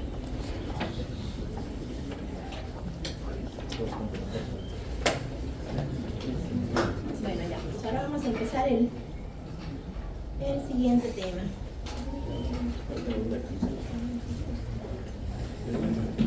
Ya, entonces el siguiente tema es la cirrosis hepática. ¿Ya? Entonces, este es bastante amplio, hemos tratado de hacer las cosas más importantes. ¿Ya? Entonces vamos a hablar uno acerca de la definición, la etiología, un poco de la fisiopatología, la historia natural, que es muy importante, la clasificación, las complicaciones estas: ascitis, PBE, falla renal, encefalopatía hepática. Entonces, la cirrosis es la etapa final de todas las enfermedades hepáticas crónicas, Bueno, esto ustedes lo pueden revisar, ¿no? Es todo epidemiología. Lo importante es que es hasta ahora el segundo en el mundo de trasplantes, después de cardíacos, trasplante hepático, ¿ya? Entonces, etiología múltiple, ¿no? Desde hepatitis B, C, que ya hicieron, es su teórica, hepatopatía alcohólica, más el D, que lo va a hacer en el seminario, autoinmunes, hemocromatosis, síndrome de Budd-Chiari, entonces tienen todo esto acá. Después tenemos otras causas como tienen también cirrosis por fármaco, insuficiencia cardíaca derecha crónica, criptogénica. Entonces, ¿de qué depende, no? Según la fisiopatología, muchas veces depende dónde está localizada la resistencia al flujo. Pues a nivel prehepático, hepático y poshepático. Como un ejemplo común de lo prehepático que podría ser una trombosis en la vena porta.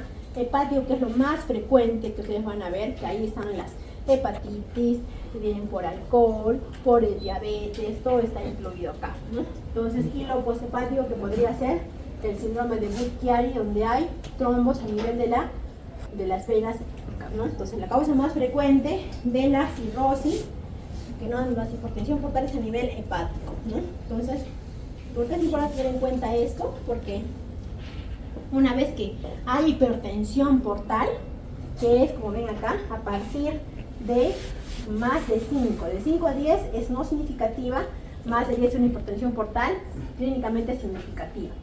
Cuando está más de 12 ya es sangrado varicial, riesgo de sangrado. Entonces, es importante esto. Entonces, ¿cómo se mide? Al igual que se hace de hemodinamia, en cardiología también hacemos acá hemodinamia para medir las presiones. Entonces, se hace mediante un gradiente de presión venosa hepático, entonces se mide la presión portal, ¿no? Esto normalmente casi no, acá en Perú no se hace mucho esto, ¿no? Se hace hemodinamia a nivel de la vena porta. Entonces, la fisiopatología principalmente está dada por la hipertensión portal, ¿no? ¿Por qué aumenta la presión portal? Porque aumenta la resistencia hepática. ¿Por qué aumenta la resistencia hepática? Porque un hígado cirrótico ya no está así como este hígado sano que está en todos los vasos están libres, ¿no? En este caso ya hay fibrosis, hay células, hay macrófagos. Todo esto hace que ya el hígado no pueda estar permeable, hay más resistencia. Todos estos cambios estructurales, incluso la vasoconstricción, hace que aumente, ¿no? La resistencia hepática, y esto aumenta directamente la presión portal. Entonces acá tienen algo un poquito más didáctico, cómo es que se explica, ¿no? La fisiopatología de la hipertensión portal. Lo primero que pasa por todas esas enfermedades, el hígado, las hepatitis, aumenta la resistencia a nivel hepático. ¿Esto qué produce? Que dijimos un aumento de la presión portal. Al haber más presión portal, para liberar esa presión se crean los shunts portosistémicos. Estos shunts también se pueden ver a nivel esofágico, en las varices a nivel rectal, que también tienen varices a nivel rectal. ¿Y esto qué va a causar? Va a causar que haya también una vasodilatación esplácnica. O sea, a nivel esplácnico se van a dilatar los vasos. ¿Para qué? Para bajar la presión portal. ¿Y esto qué va a causar? Que haya una menor volemia efectiva. Esta menor volemia va a disparar a nivel de la activación neurohormonal. Entonces, ¿qué pasa? Al haber menor volemia, van a actuar el eje hipotálamo adrenal, va a actuar en la activación del sistema renal angiotensina, va a haber más retención de sodio, más agua, más vasoconstricción renal. Pues todo eso que hace, también a nivel cardíaco, igual, aumentan los neuroreceptores, va a aumentar el netropismo, pronotropismo, provoca una disfunción circulatoria. Entonces todo esto, ¿qué va a hacer? Tener más agua y sodio. ¿Eso qué hace? Más ascitis. También causa obstrucción renal, que puede causar una síndrome hepatorrenal, ¿no? Entonces, ¿esto qué va a causar? Una ligera hipervolemia, con más aumento del gasto cardíaco. Pero ¿y esto qué va a hacer? Va a aumentar más a su vez la hipertensión portal. Entonces, como que es un círculo vicioso. Entonces, acá viene la plena presión, una volemia baja, trata de aumentar la presión, sin embargo, sacrifica el riñón, provoca ascitis y se perpetúa, ¿no? Entonces, esto es la fisiopatología de la hipertensión portal, que ustedes van a verlo, ¿no? En su signo, van a ver acá ascitis, van a ver hemorragias digestivas, van a ver síndrome hepatorenal, van a ver encefalopatía hepática, todo parte de esto, ¿no? Entonces, al haber esta alteración, se ven todas las complicaciones. Entonces, es importante, ¿no? Cómo hablamos ¿Cómo hablamos de cirrosis como una historia natural? ¿Por qué? Porque comprende dos fases, una fase que es la compensada y una fase descompensada. Entonces en la fase descompensada todavía no hay mucha hipertensión portal. Cuando ya empiezan las complicaciones, cuando ya tenemos hipertensión portal ya más de 5, 10, no más de 12, ya hay una hipertensión portal significativa. Entonces, cuando es compensada, la intervivencia puede ser hasta de 12 años y descompensada hasta de 1.8 años. Y cada año puede descompensarse hasta un 7%, ¿no? Entonces, ¿en qué consiste esto? Entonces, en la compensada, acá hablamos de estadios de cirrosis compensada. Tenemos estos son estadios de Amico, se llaman. Son bastante didácticos porque nos pueden decir en qué estadio está el paciente. Por ejemplo, al inicio hay una hipertensión portal leve, no clínicamente significativa, puede ser de 5 a 12. Después el estadio 1 ya todavía aumenta la presión portal, pero todavía no hay varices. En el estadio 2 ya tenemos varices. En el 3 ya hay un sangrado, hay una hemorragia varicial. En el 4 hay otra descompensación que no es hemorragia, que puede ser ascitis, que puede ser encefalopatía. Y en el estadio 5 no hay más de 12 eventos de descompensación. Además de haber sangrado, ya tiene una encefalopatía, ya tiene una ascitis. Y el estadio 6, que es el último estadio, cuando ya tenemos la ascitis refractaria, está encefalopático persistente, está ictérico, está con múltiples infecciones, síndrome hepatorrenal. Entonces, ¿por qué es importante esta clasificación? Porque según esto nos habla de la mortalidad. Cuanto más estadio sea, se complica y la mortalidad es hasta un 80% en un año. Entonces, para eso es importante. Entonces, y esto empeora cada vez que aumenta la presión portal, ¿no? Hay más vasodilatación, esplácnica, más disfunción circulatoria, intralocación bacteriana. Y el hepatocarcinoma puede estar en todas las etapas, ¿ya? Entonces es importante saber esto, ¿no? ¿Por qué? Para poder determinar cuándo el paciente, cuánto le queda en este caso de vida, ¿no? Cuál es su mortalidad. Entonces ustedes tienen que saber esto.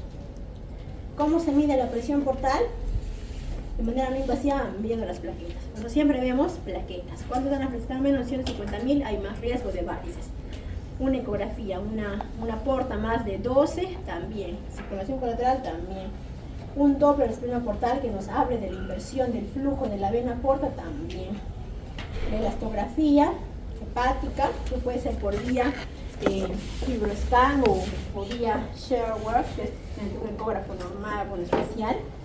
Podemos determinar, ¿no?, si ya hay signos de hipertensión portal. Luego también tenemos score de Child, que nos sirve para determinar en qué tan el pronóstico del paciente, ¿no? El problema de esto es que no tiene función renal, ¿no? Y tiene un techo, o sea, no permite predecir que sea más severa la enfermedad, más avanzada. Y trasplante hepático a partir del B7. El nivel sodio, que es el score para el trasplante hepático, y que también nos considera algunas cosas, ¿no? Ahí sí tiene la creatinina y tenemos las bilirrubinas, ¿no? Pero como dice, la estimación de mortalidad de lista de espera no siempre es fehaciente, ¿no? Y tampoco tiene un buen endpoint. Pues ahora vamos a hablar de las complicaciones más frecuentes, ¿no? Por ejemplo, tenemos acá ascitis, síndrome ascítico dermatoso, que es la complicación más frecuente en pacientes con cirrosis. Siempre van a tener que ver al menos una o dos cuando hagan ustedes su internado, su serum. Entonces, como ven acá, el 50% de los pacientes van a desarrollar ascitis en al menos 10 años de diagnóstico. La mortalidad es hasta de un 15% al año. Entonces, ¿por qué es importante la ascitis? Porque se habla de ascitis como el punto de no retorno. Una vez que el paciente tiene ascitis, ya avanza, o sea, ya de ahí ya no puede regresionar. O sea, es el punto de no retorno cuando hablamos de ascitis. Una vez que empieza la ascitis, ya empieza todas las complicaciones. Luego, entonces, ¿por qué se da? Ya lo dijimos, ¿no? Porque hay disminuye la resistencia, un aumento de resistencia, más flujo, hay más retención de sodio, de agua, por eso se da. Hay 3 grados, ¿no? Leve, moderado, severo. El leve solo es ecográfico o tomográfico, grado 2 que ya pueden ustedes al examen físico, y grado 3 cuando está a tensión. Entonces, ¿cómo clasificamos la ascitis? Como no complicada, cuando no hay polimorfos nucleares más de 250, que es una PB. Después tenemos y nuevamente el gasa. El gasa, que es el gradiente de albúmina sérica y el gradiente de albúmina de líquido acítico, ¿no? Si ese valor es más de 1.1 y hablamos de una ascitis con hipertensión portal. Entonces, ¿cómo hacemos? El momento inicial, lo único que hacer es hacer una paracentesis, ¿no? Siempre. Cualquier paciente que ingrese por emergencia debe hacerse una paracentesis ante un primer episodio de ascitis. Un estudio sensible, de bajo costo, riesgo de complicaciones muy bajos. ¿No? En toda mi experiencia habré visto 1 o 2 casos que ya han hecho hemorragias graves, pulsan justo en la venita y ya bueno, hay sangrado. ¿Qué se hace? Se retira el catéter, se hace presión en la zona y nada más, ¿no? Pero más que eso, perforaciones bien raras, aunque podrían pensar ustedes que es frecuente, no, hasta yo no he visto ninguna perforación por paracentesis, ¿no? ¿Dónde se realiza? Principalmente aquí, ¿no? En el cuadrante inferior izquierdo. Como dice, 2 dedos encima de la cresta ilíaca anterosuperior y 2 dedos hacia el centro. Dice, ¿no? Que no está recomendada la corrección de la coagulación o plaquetas. Se puede hacer paracentesis hasta con plaquetas más de 50.000 y con un INR más de 2.5, ¿ya? ¿No? Se puede hacer sin riesgo. Ya, ¿y cómo evaluamos el líquido acítico, no? Como ya les había comentado, un paciente con cirrosis por hipertensión portal, que suele haber en el líquido acítico es un gasa mayor de 1.1 y tiene sus proteínas menos de 2.5. Entonces, en este caso, ¿qué decimos? Hipertensión portal por cirrosis. Lo contrario, para que se memoricen, es por tumores, o sea, cuando hay un gasa menos de 1.1 y proteínas altas, que puede ser tumores, carcinomatosis intestinal o una sepsis. En caso de que el gasa sea menos de 1.1 y proteínas bajas, síndrome nefrótico, ¿no? Pérdida de proteínas. Lo contrario, insuficiencia cardíaca, ¿no? Estos tienen que saberlo. ¿Para qué? Para poder estudiar el líquido acítico.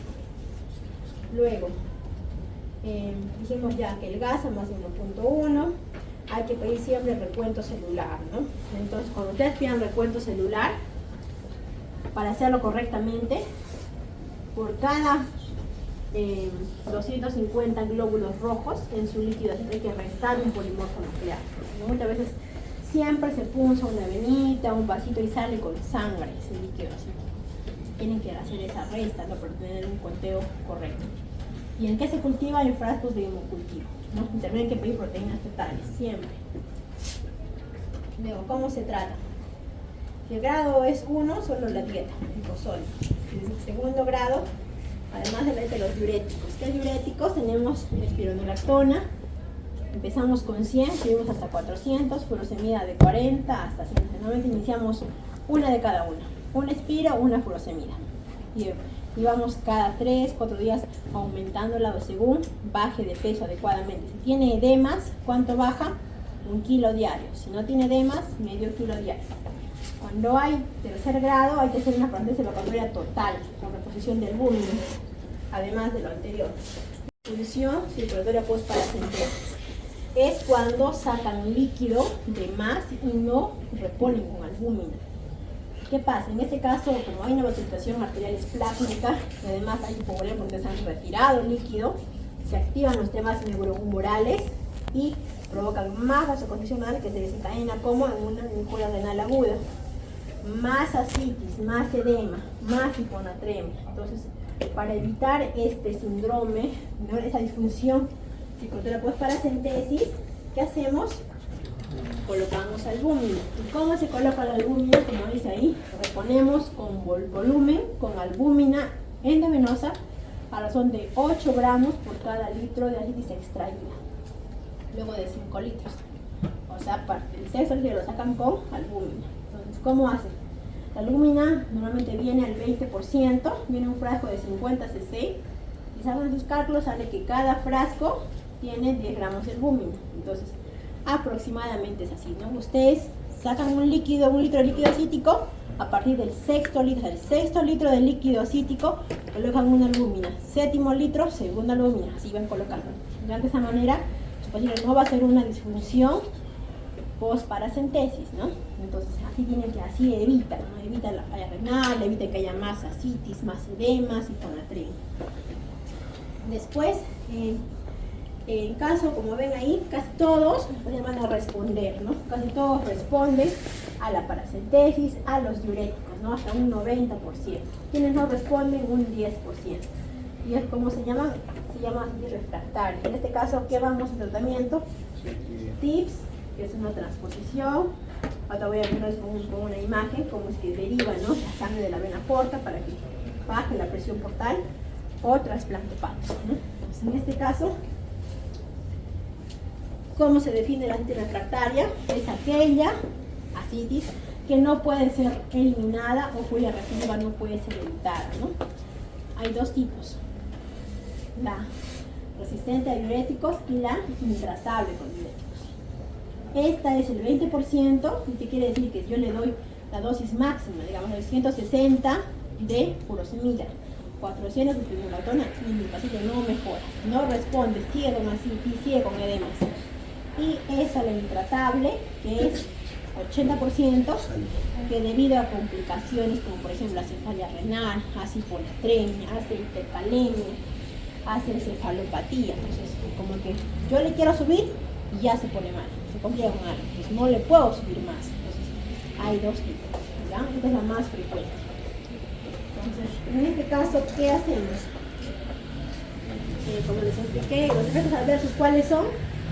Sodio bajo, potasio bajo o alto, creatinina alta, o duplica o hace encefalopatía. Pues en este caso no podemos aumentar, entonces lo que es intratable. Los criterios son esos, ¿no? Que tienen tratamiento durante al menos una semana con dosis máxima y no mejora. Y además la restricción de sodio, porque también puede estar, usted le da un diurético y puede estar comiéndose cosas saladas, entonces no va a ayudar, pues no va a mejorar, ¿no? Tiene que restringir el sodio. Luego también que disminuya menos de 0.8 kilogramos en 4 días y tenga una expresión de sodio menor al insulino. O que recurra en la citis en menos de 4 semanas. O que no presentan ascitis refractaria e intratable con los diuréticos y tengan una expresión de sodio más de 30, ¿no? Entonces, en este caso, tienen criterios para una ascitis refractaria. ¿Cuál es el manejo de esta ascitis refractaria? Hay que sacar líquido, capacidad total más albúmina cada cierto tiempo. Además, hay que hacer una dieta hiposódica. Hay que también dar diuréticos solos si el sodio urinario está más de 30, porque el sodio urinario está menos, no convendría, no tiene sentido darlo, ¿no? Si es que sigue recidivando la ascitis, ¿qué hay que hacer? Las veces repetidas, más albúmina, lo más distantes que puedan. O en otro caso, hacer TIPS, ¿no? Hacer TIPS, lo que pueden ver en esta imagen es una conexión que hacen directamente de la vena porta, ¿no? Con la vena hepática, ponen ahí un stent, entonces toda la sangre se va hacia ahí, entonces baja la presión portal, entonces ya disminuye la citis, ¿no? Disminuye la citis, las varices. Eso es lo que se hace con los pacientes. Luego, bueno, acá tengo un paciente de 55 años, hepatitis C, alcohol, cirrosis confirmado por biopsia, viene por ascitis de atención, está histérico, una presión arterial media de 70, no hay edemas, hay una inversión del sueño. Esto que nos habla de encefalopatía. Laboratorio de hiponatremia, 125, creatinina 1.2, furia 29, hemoglobina vale 2.3, hemoglobina 38, que es menor de 40 ya es una coagulopatía. Entonces, en este caso, ¿qué es lo que comúnmente hacemos? Le bajamos, hicimos ya dieta baja en sodio, restringimos líquidos porque está el sodio muy bajo, se hace parálisis, se coloca albúmina, se inicia furosemida, se inicia espironolactona y se da lactulosa además por la encefalopatía hepática. ¿Y qué pasa con el paciente? Aumentas diuréticos y ¿qué pasa? Hace encefalopatía. Entonces, con esto, ¿qué haces? Tienes que suspender el diurético. Tienes que hacer simplemente paracentesis cada 10 días en este caso. Tienen que tener mucho cuidado ustedes. Una vez que ustedes tengan un paciente así como este, ¿no? Que tiene ya el sodio bajo, tiene la creatinina alta, ustedes no pueden estar iniciando con diuréticos a dosis altas, ¿no? ¿Por qué? Porque esta creatinina alta es contraindicación para iniciar diuréticos, no pueden iniciar. En este caso, esperar que resuelva falla renal y después comenzar, ¿no?, con la paracentesis principalmente, ¿no? Porque en este caso no responde, ¿no? Está siendo intratable, ¿no?, en este caso, porque ustedes aumentan y empeoran. Luego tenemos la citis complicada, que tenemos la PBE, que sabemos que es la complicación más frecuente, que tienen ascitis, y vemos cuando decimos que es una PBE de alto riesgo, cuando tienen polimorfos más de 250, tienen bilirubinas más de 3, arcatinina más de 1. En este caso es de alto riesgo, ¿por qué? Porque puede causar una derrame hepatorenal. La arcatinina lo tenemos más común. Y vemos que el diagnóstico dijimos que era con polimorfos más de 250. Igual que la neumonía, se trata actividad en la comunidad, asociada a cuidados de la salud o nosocomial. Según eso, ¿no? Si es que la actividad en la comunidad, se fue a la generación de sola, pipetazo. Es que está asociada a cuidados de la salud, depende mucho, ¿no? Según los genes nosocomiales, si es que hay una disfunción multiorgánica o sepsis, ¿no?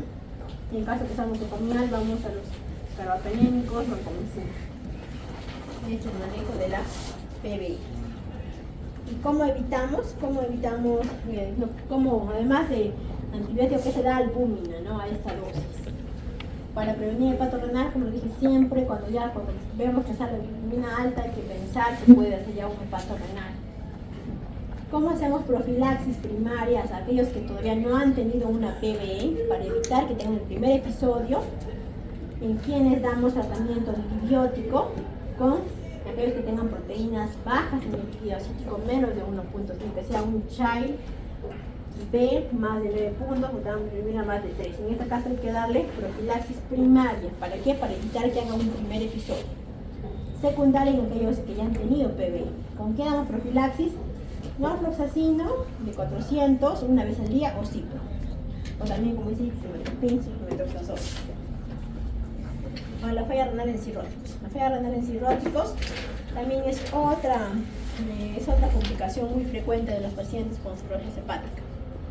Y está asociada a una elevada mortalidad, ¿no? Y predispone a enfermedad renal crónica. Entonces, en este caso, ¿cómo diagnosticamos, no? Que haya un aumento de la creatinina sérica de al menos 0.3 en 48 horas o el incremento de un 50% respecto a su valor basal, ¿no?, en los últimos 7 días. Entonces el estadio 1A es cuando, por ejemplo, la basal es 0.6 y aumenta a 0.9, ya es un incremento de más de 0.3. Entonces es un aquí estadio 1A.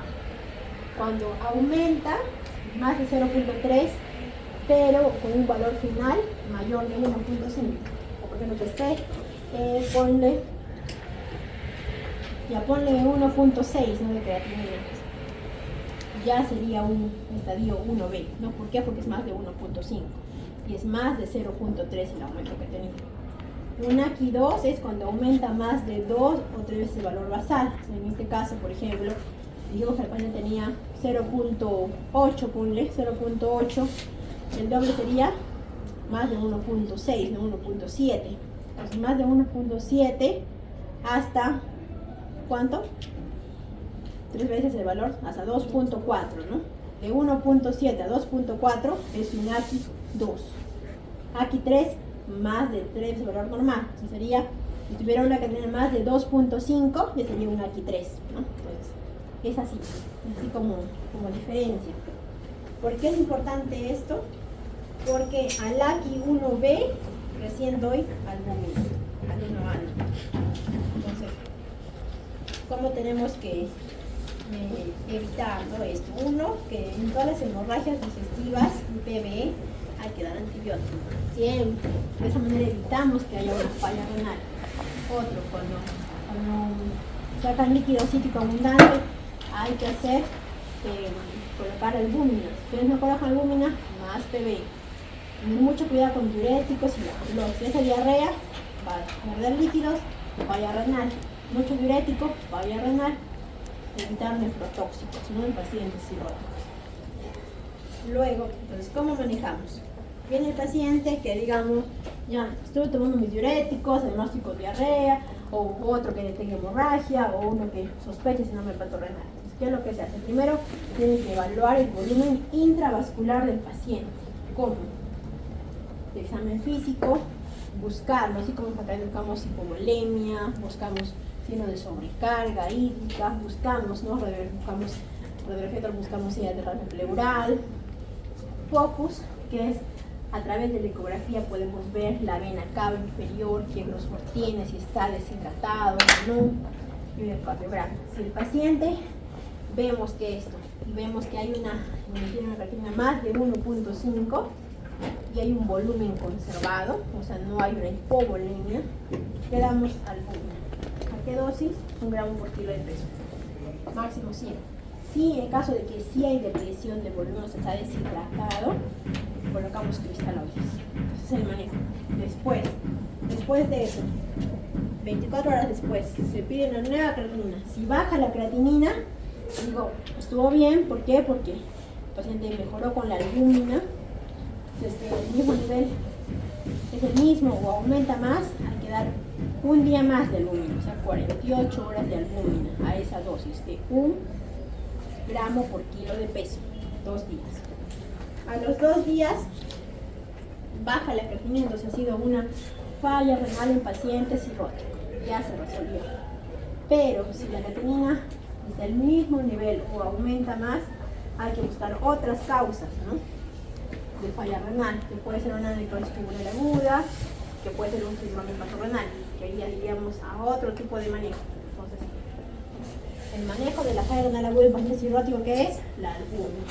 ¿Ya? Albúmina, ¿cuánto? 1 gramo por kilo de peso por 48 horas. En caso de que no le dijimos que era un hepato renal. El hepato renal es un tipo específico de falla renal aguda que ocurre en paciente con cirrosis hepática descompensada, cuyo principal mecanismo es la hiperfusión renal. O sea, en este caso, como vimos, no hay una hipovolemia, no solamente hay una hipoperfusión renal. Ustedes hacen marcadores inflamatorios, no hay problemas renales, no hay, ustedes calculan para necrosis tubular aguda, en este caso no cumple, ¿no? Porque supuestamente no está alterado, ¿no? A nivel orgánico, es un problema funcional porque hay una hipoperfusión renal. Entonces, ¿cómo diagnosticamos? Falla renal, síndrome hepatorenal. Por que era un subtipo. Cuando hay aquí, cuando está, dijimos, más de 0.13, 48 horas, cirrosis con ascitis, no responde o respuesta parcial a diuréticos, suficiente diuréticos, si puede ser una albúmina, que dijimos que le hemos dado albúmina y no mejoró. No hay shock, no usa nefrotóxicos, no hay enfermedad renal parenquimatosa, que se ha hecho una ecografía, se ha hecho proteinuria, se ha visto y no hay nada de esto. Pues en este caso cumple todo esto, que es un síndrome hepatorenal. También hay síndrome hepatorenal, pero ya en una enfermedad crónica, ¿no? Tenemos acá enfermedades crónicas, cuando es más, es una enfermedad, cuando la tasa de enfermedad es menos de 3 meses, cuando es más de 3, es más crónico y pues es un poco más agudo, ¿no? Es un tipo de puede hablar psicológico, ¿no? Vamos a hablar de este tipo principalmente. Pues en este caso, en el primer caso, tenemos que, ¿cuál es el medicamento de elección? A la vez de la albúmina, es la terlipersina o noradrenalina. La primera elección, terli, pero si es que no está disponible, recién es la noradrenalina. Estas son las dosis, definen las dosis y cuáles son los objetivos, ¿no? En este caso es aumentar dosis hasta corregir y conseguir el descenso de la creatinina. Y en caso de la noradrenalina, aumentar la presión arterial media en más de 10 a 15. Con eso también mejoramos la creatinina. Después, a la vez se usa albúmina, ¿no? De dosis de 20 y 40 gramos por día. Y finalmente, si no responde a ese, trasplante hepático. También puede haber terapia de reemplazo renal, o sea, hemodiálisis en pacientes con cirrosis hepática, en caso de que no respondan al manejo. Y en caso de que también haya, además de falla hepática y falla renal, se puede hacer un doble trasplante, ¿no? Trasplante renal y también hepático, ¿no? Entonces, ahí ya tienen un resumen de lo que hemos hablado ahorita, ¿no? Pacientes que vienen con aquí, falla renal, siempre hay que buscar precipitantes, diuréticos, bloqueadores, AINES, descartar daño renal estructural y bueno, según de marcadores urinarios, ¿no? Y tenemos acá lo más frecuente, es una hipoperfusión renal.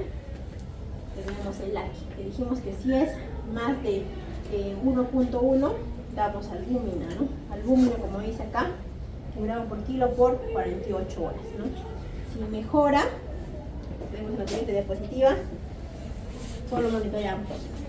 Si es que no mejora, hay que buscar otras causas: necrosis tubular aguda, hepatorrenal. Si hepatorrenal, quedamos a la vez de albúmina, damos terlipresina a esa dosis y se evalúa, ¿no? Si según la evaluación en 3 a 4 días. Si es que mejora, vamos disminuyendo, ¿no? Ya la terapia vasoconstrictora. Si es que no, continuamos. ¿Hasta cuánto? Hasta 14 días, como dicen. Después, la última complicación es la encefalopatía hepática. Entonces, es una disfunción cerebral causada por insuficiencia hepática. La epidemiología, como punto lo la pueden revisar, es muy frecuente, ¿no? En los pacientes. Hay 4 clasificaciones. Uno según el tipo, que para nosotros sería el tipo C, cirrosis hepática. Después tenemos la evolución del tiempo, según sea una encefalopatía episódica, recurrente, persistente, que lo vamos a explicar. Según la severidad, según el score de Westhaven, de primero o cuarto grado, según el factor precipitante, si es espontáneo o es precipitado. Entonces, ahí tienen los de los 3, ¿no? O sea, cuando hay los grados, si es recurrente, episódica, si es espontánea. Entonces, por ejemplo, cuando es episódica, cuando es un intervalo más de 6 meses. Tuvo 1 hora, más de 6 meses, recién tiene otra. Recurrente cuando hay 2 episodios o más en 6 meses. Persistente cuando ya no remite. Está continuamente encefalopático. ¿Qué factores hay precipitantes? Ahí tienen, ¿no? Para la episódica, infecciones. Para la recurrente, alteraciones hidroelectrolíticas, por ejemplo. Ahí tienen los scores de Westhaven para que lo puedan leer, ¿no? Hay un score que habla de mínimo, que lo pueden detectar solamente por test psicométricos. Grado 1, alteraciones mínimas de la conciencia, euforia, ansiedad. Grado 2, cuando hay desorientación con respecto al tiempo, ¿no? Temporal, es la clave. Grado 3, cuando hay somnolencia, y grado 4, cuando hay un coma. Entonces, ¿cuál es la manera correcta de hacer, ¿no? Un diagnóstico? Paciente con encefalopatía hepática tipo C, que es cirrosis, segundo grado, es recurrente, está precipitada en este caso por una PB. Es como se debería hacer de una manera correcta un diagnóstico. Entonces, ¿cómo evaluamos qué tan severo es? Para el grado 1, que preguntamos, busquemos que no haya asfixia y tampoco no hay desorientación. Preguntamos eso y responde todo. Para el grado 2, que hay desorientación con respecto a tiempo, tiene que equivocarse al menos una de estas preguntas, ¿no? Para el grado 3 ya más bien están estuporosos, solo responde estímulos verbales, ¿no? Según eso, ustedes pueden evaluar la encefalopatía. ¿Y qué pedimos, no? Para una encefalopatía tenemos que pedir todos otros exámenes. Pedimos PCR, electrolitos, buscamos infecciones, vemos si no hay algo neurológico, un ACV, vemos si no hay problemas cardíacos, vemos si hay consumo de alcohol, drogas, vemos imágenes, todos esos deben pedirse para estudiar una encefalopatía hepática. ¿Y qué hacemos? Identificamos y corregimos factores precipitantes. Pacientes en coma hay que intubarlos y monitorear la presión intracraneal. Cuando son episódicas, recurrentes o persistentes, ya una vez que se recuperan tienen indicación de trasplante hepático. Manejo de elección, lactulosa. ¿Por qué? Tiene efecto laxante y también acidifica el contenido intestinal. Con eso, ¿qué hace? Aumenta la producción de ácido láctico y acético y reduce la absorción de amonio, ¿no? También su acción prebiótica, como ven ahí. Dosis, 20 a 30 cada 2 veces al día, para alcanzar o mantener deposiciones de 2 a 3 deposiciones blandas por día. ¿Mejoran cuántos? 80%. ¿Qué puede hacer lo máximo? Diarrea. Si no mejora con esto, ¿qué se da? La rifaximina. ¿Por qué? Es un antibiótico de luz, de lumen, que modula la composición y función de la microbiota. Reduce la producción de amonio y reduce la recurrencia de la encefalopatía hepática. Entonces se puede, digamos, empiezan un día, no responden a la glucosa, ¿qué le da? Rifaximina. ¿Cuánto tiempo? Hasta 3, 6 meses pueden dar. Pero idealmente los primeros días se dan a dosis de 550 cada 12 horas por 2 semanas. Es la dosis inicial. Entonces, encefalopatía hepática, profilaxis primaria no recomendada. Secundaria sí, ¿no? La lactulosa, como les dije, y la rifaximirina. Ahí está. Y ahí tienen igual, ¿no? Un resumen de la encefalopatía hepática, buscar si encontrar precipitantes, de riesgo, ver Vancouver cuando es grado mínimo o grado 1. En este caso, las medicaciones pueden ser lactulosa, rifaximirina, grado 2, ya siempre su lactulosa, su rifaximirina, se puede agregar esto, ¿no? Los LOLA, desde el de ornitina y el aspartato, que ayuda también para que mejore la encefalopatía hepática. Grado 3 o 4, paciente intubado, y aparte con soporte hemodinámico, ¿no? Entonces, ese es el resumen del manejo de la encefalopatía hepática. Sé que es un temita bastante complejo, pero espero que hayan podido comprender. Alguna pregunta que tengan, en la hora o calle para siempre. Sí. Se mencionó que la espironolactona va a producir cistitis en los hombres. Ginecomastia. Ginecomastia, perdón. Y he entendido que la cirrosis como tal también produce ginecomastia. ¿Cómo podríamos diferenciar cuando...? Depende antes del tratamiento. La que yo tuve, por ejemplo, él no tenía ginecomastia, y tenía cirrosis. Una vez que yo inicié la espironolactona recién hizo ginecomastia. Y es más, me dijo, cuando yo tengo capacidad de nivel, tiene además de hay unas líneas, hay valor. Pero es asociado a la toma de